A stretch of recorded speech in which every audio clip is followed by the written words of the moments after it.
পাটুলিতে যে বৃদ্ধার মৃত্যুর ঘটনা, সেই ঘটনায় ক্রমশই ঘনীভূত হচ্ছে রহস্য। টাকার জন্যই কি খুন করা হয়েছে সেই প্রশ্ন উঠছে, কারণ গত কয়েকদিনে সেই মহিলার অ্যাকাউন্ট থেকে তার ছেলের অ্যাকাউন্টে 9 লক্ষ টাকা ট্রান্সফার করা হয়েছে। এই ঘটনার পরে কিন্তু একাধিক প্রশ্ন উঠছে যে টাকার জন্য কি খুন করা হলো প্রাক্তন শিক্ষিকাকে। কয়েকদিন আগে 9 লক্ষ টাকা ট্রান্সফার করা হয়েছে বৃদ্ধার ছেলের অ্যাকাউন্টে। আগেও একাধিকবার টাকা ট্রান্সফার করা হয়েছে।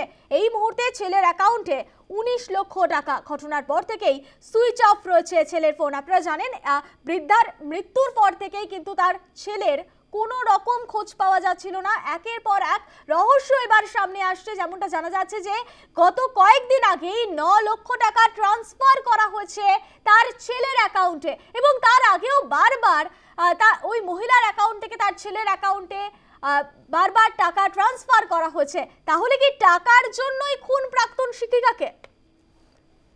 সরাসরি আমাদের সঙ্গে রয়েছে প্রতিনিধি প্রীতি পাত্র। প্রীতি, এখন যে প্রশ্ন উঠছে, একাধিক রহস্য সামনে আসছে, এবং যে প্রশ্ন উঠছে যে টাকার জন্যই কি খুন করা হলো ওই মহিলাকে?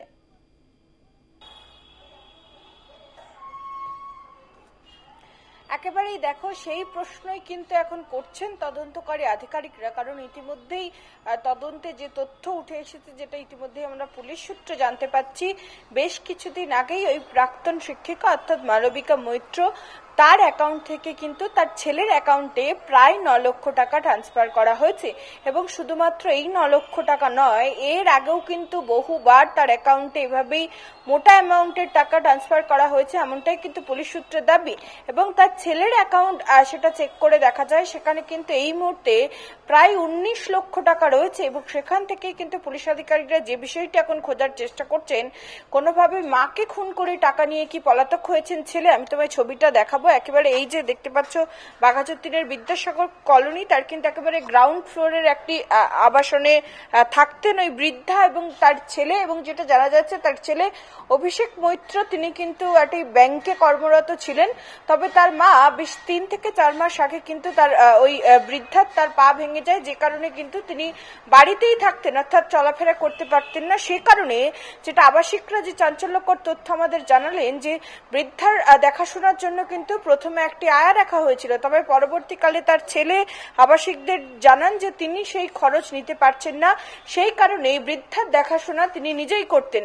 তবে তদন্তকারীদের সূত্রে ইতিমধ্যে আমরা যে তথ্য জানতে পারছি, যে তার ছেলের অ্যাকাউন্টে কিন্তু প্রায় 19 লক্ষ টাকা রয়েছে। ফলে টাকা পয়সার কোনো অভাব ছিল না, এই বিষয়ে কিন্তু নিশ্চিত পুলিশ আধিকারিকরা। ফলে মায়ের দেখাশোনার জন্য কেন কোনো আয় রাখেননি তার ছেলে, এই প্রশ্ন যেমন উঠছে। তবে তার পাশাপাশি যেটা আমরা জানতে পাচ্ছি, গতকাল যখন ঘটনা ঘটে, তখন বৃদ্ধার যে ঘর কিন্তু ভেতর থেকে লাগানো ছিল। ফলে বাইরে থেকে বৃদ্ধার ঘর কিন্তু বাইরে থেকে লক করা ছিল। আমি ভুল বললাম, ভেতর থেকে নয়, বাইরে থেকে লক করা ছিল। ফলে কেউ কিন্তু ইচ্ছাকৃত ভাবে যে বাইরে থেকে লক করে চলে গিয়েছে, এমনটাই কিন্তু মনে করছেন পুলিশ আধিকারিকরা। এবং যে ঘটনা ঘটে, প্রথমে কিন্তু আবাসিকরা দেখতে পায় তার ঘর থেকে কালো ধোঁয়া বেরোচ্ছে, এবং সেখানে যখন তারা পৌঁছেই দেখে যে বাইরে থেকে তালা লাগানো। ফলে তারা পুলিশ আধিকারিকদের খবর দেন। পুলিশ আধিকারিকরা যখন ভেতরে প্রবেশ করেন, দেখেন অগ্নিদগ্ধ অবস্থায় কিন্তু বৃদ্ধার দেহে একেবারে মেঝেতে লুটিয়ে পড়ে রয়েছে। ফলে আদৌ কি অগ্নিদগ্ধ অবস্থায় তার মৃত্যু হয়েছে, নাকি এর পেছনে রয়েছে অন্য কোনো রহস্য? অর্থাৎ যে তথ্য ইতিমধ্যে উঠেছে যে ছেলের অ্যাকাউন্টে 9 লক্ষ টাকা ট্রান্সফার একবার নয় বহুবার এভাবে ট্রান্সফার করা হয়েছে। গতকালই আমরা যেমনটা দেখেছিলাম যে বাইরে থেকে লক করা ছিল বৃদ্ধার সেই ঘর, এবং কিভাবে তার মৃত্যু হলো, একাধিক প্রশ্ন ইতিমধ্যেই উঠে আসছে। আপাতত ধন্যবাদ প্রীতি।